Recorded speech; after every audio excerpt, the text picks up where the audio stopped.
الحمدللہ رب العالمین والصلاة والسلام علی اشرف الانبیاء والمرسلین وعلی آلہ واصحابہ ومن تبعہم بإحسان الی یوم الدین۔ اما بعد، تمام تعریفیں اس مالک کائنات کے لیے ہیں جو اکیلا ہے، جس کا کوئی شریک نہیں، جس کے سوا کوئی معبود برحق نہیں۔ ان گنت درود و سلام ہوں ہمارے پیارے نبی محمد مصطفیٰ صلی اللہ علیہ وسلم کی ذات اقدس پر کہ جن کو رب کائنات نے رحمت للعالمین بنا کر کے بھیجا۔ میرے محترم بھائیوں، جس طریقے سے اللہ تعالیٰ نے اپنا حق رکھا ہے بندوں کے اوپر کہ صرف اور صرف اللہ تعالیٰ فرماتا ہے صرف اور صرف میری عبادت کریں اور میرے ساتھ کسی کو شریک مت کریں۔ جس طریقے سے اللہ تعالیٰ نے اپنی عبادت کا حکم دیا ہے کہ صرف اور صرف اللہ کی عبادت کرو اور اس کے ساتھ کسی کو ذرا برابر بھی شرک نہ کرو، اس طریقے سے اللہ تعالیٰ نے ایک مسلمان کا دوسرے مسلمان کے اوپر حق بھی رکھا ہے۔ اللہ تعالیٰ حدیث مبارکہ کے اندر آتا ہے کہ ایک مسلمان کے دوسرے مسلمان کے اوپر 5 بڑے حق ہیں۔ کتنے بڑے حق ہیں؟ 5 بڑے حق ہیں۔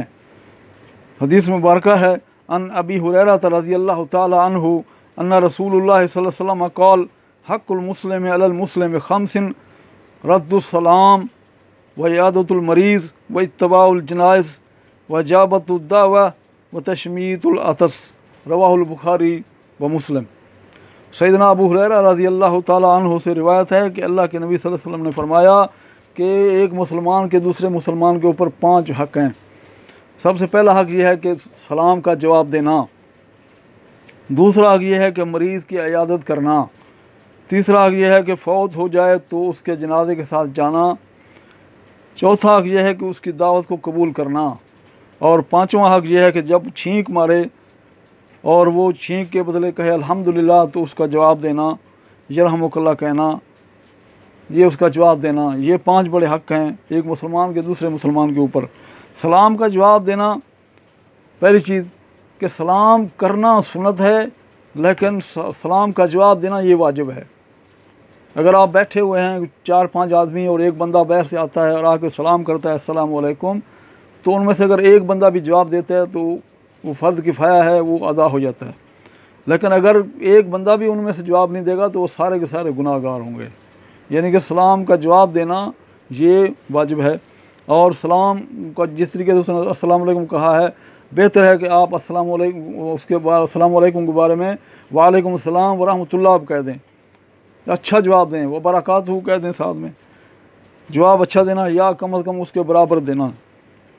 اس طریقے سے مریض کی عیادت کرنا، اگر کوئی بیمار ہے مسلمان تو اس کی بیمار پرسی کی جائے اور اس کو تسلی دی جائے کہ اللہ تعالیٰ تمہیں جلد شفا یاب کر دے گا انشاءاللہ، اور یہ کہے اس کو تسلی دیں کہ لا باس طہور انشاءاللہ، تم فکر نہیں کرو، یہ جو تمہاری بیماری ہے یہ تمہارے گناہوں کو پاک کرنے والی ہے، اس طرح کی اس کو تسلی دیں۔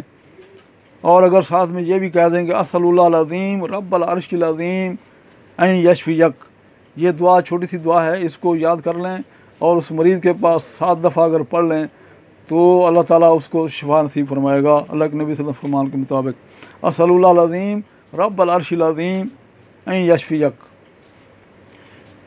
اس طریقے سے اتباع الجنائز، جنازے کے ساتھ چلنا، اگر کوئی انسان مسلمان کا جنازہ پڑھتا ہے تو اس کو 1 قرات کے برابر ثواب ملتا ہے، اور اگر اس بندے کو دفن کرنے کے تک وہ ان کے ساتھ رہتا ہے تو اس کو 2 قرات کے برابر ثواب ملتا ہے۔ اور 1 قرات کیا ہے؟ ایک بڑے پہاڑ کے، اللہ کے نبی صلی اللہ علیہ وسلم کہ جبل عظیم، اور 2 قرات کیا ہیں؟ جبلین عظیمین، ان کے برابر اتنا بڑا ثواب ملتا ہے ایک بندے کو جنازے کا ساتھ رہنے کا۔ اس طریقے سے اس کی دعوت قبول کرنا، مسلمان کی اگر کھانے کی دعوت دی جاتی ہے تو مسلمان دوسرے کو چاہیے کہ اس کی دعوت کو قبول کرے، اور اگر ولیمے کی دعوت ہے تو یہ قبول کرنا واجب ہے۔ اس طریقے سے اگر اس ولیمے کے اندر کوئی اللہ کی نافرمانی ہو رہی ہے تو پھر وہاں نہ جائے، اس کے لیے بہتر ہے، اور اگر وہاں جا کر کے دیکھتا ہے کہ اللہ کے احکامات کی خلاف ورزی ہو رہی ہے تو وہاں سے اٹھ جانا اس کے لیے بہتر ہے۔ اس طریقے سے جب 5واں حق یہ ہے کہ جب چھینک مارے تو اگر وہ الحمدللہ کہتا ہے تو پھر دوسرے مسلمان کے اوپر واجب ہے کہ اس کا جواب دے، یعنی کہ وہ اگر چھینک مارنے کے ساتھ الحمدللہ کہتا ہے تو آپ نے کہنا ہے یرحمک اللہ، یہ اس کا جواب دے، یرحمک اللہ کہے، اور پھر چھینکنے والا یہ کہے کہ یہدیکم اللہ۔ تو یہ 5 بڑے حق ہیں مسلمان کے جو میں نے آپ کو بتائے ہیں۔ اللہ تعالیٰ سے دعا ہے کہ اللہ تعالیٰ ہمیں ہر ایک مسلمان کا ایک دوسرے کے جو حق ہے اس کو پہچاننے کی اللہ تعالیٰ ہمیں توفیق بخشے، اور اللہ تعالیٰ ہمیں دنیا اور آخرت کی ذلت و رسوائی سے بچائے، اور اللہ تعالیٰ ہمیں دنیا اور آخرت دونوں میں کامیابی سے نوازے۔ وآخر دعوانا الحمد للہ رب العالمین۔ السلام علیکم ورحمۃ اللہ وبرکاتہ۔